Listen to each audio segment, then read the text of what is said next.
Hi everyone, it's Ardith. Today I have 3 ideas for cards using the new Cherry Blossom Burst dies from the February 2020 release from iCrafter. Let's start by taking a look at the die set. There are 5 blue dies in the set. One is a large grouping of 8 flowers, one is a grouping of 3 flowers, there's one single flower with the outline frame, and one single flower without the frame, and finally the little flower center. These dies can be used separately, or you can layer them up to create lots of different looks. When I cut it for the first time, I see that the outline frame is attached only in places. This allows the petals and flower centers to be pushed up to create dimension on your card. To start, I'm going with the traditional cherry blossom design, so I'll leave the flowers mostly white with just some softly blended pink ink in the centers. I'm using a sponge dauber in Catherine Pooler Be Mine ink to create the pink color coming from the centers and fading to white at the edges of the petals.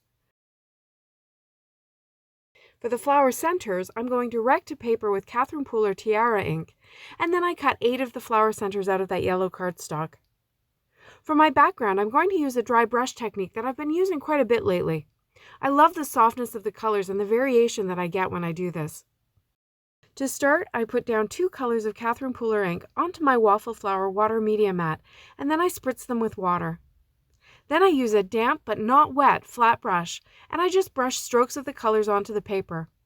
I'm using Neenah 80-pound paper, so I don't want to get too much water on this, but I find if I try this technique with watercolor paper, the colors blend too much and I don't get that textured finish. When it's dry, I spritz the background panel, the flowers, and the flower centers with Avery Elle Clear Shimmer Spray. This spray adds beautiful shimmer without changing the colors of the inks I've laid down.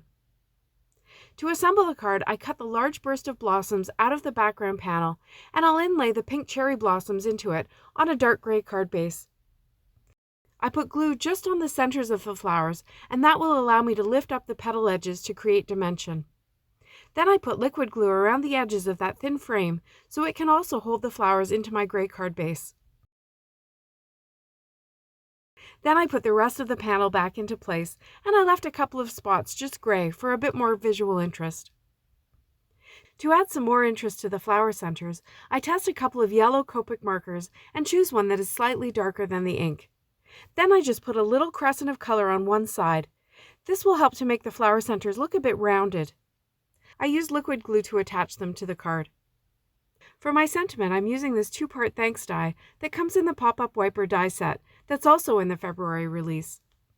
Even though it's 2 pieces, it's easy just to place the 2 pieces close enough together that it creates one word. I'm also going to use some of the outline leaves from the new Floral Garden set, and I'll just go direct to paper with them with 2 shades of green ink. Of course, I also spritz these with the shimmer spray, and then I use liquid glue to attach the sentiment. I place the last 3 letters down first so I can get the words spaced correctly between the flowers and the edge of the panel.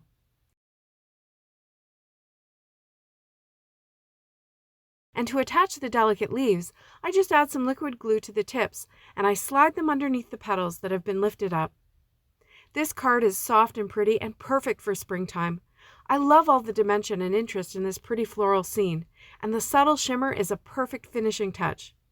For a different look and extra dimension, you could cut some single blossoms and layer them on top.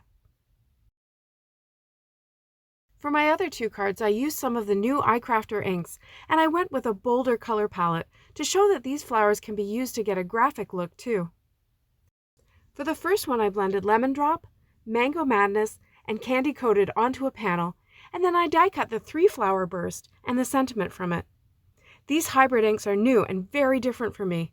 They blend really nicely with the scrapbook.com blenders. I used black flower centers and a bold black strip for lots of contrast and drama. For my 3rd card, I also went mostly black and white.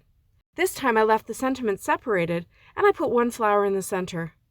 I cut the single flower with the frame from black and I glued it directly to the white panel. Then I popped up a white single flower without the frame, so from the top it looks like a white flower with the black frame. I stacked 3 of the sentiment die cuts together to get a similar popped up look. My card base has been blended with Sparkling Apple, Aqua Bay, and Tropical Pool. I hope you enjoyed this video. It's part of the February release blog hop, so be sure to hop and see all the inspiration from the team. There's a link to my blog post in the video description below. and I'll be back later in the month with more projects using more of the new products. Supplies are listed below and also on my blog. Thanks so much for watching. See you next time.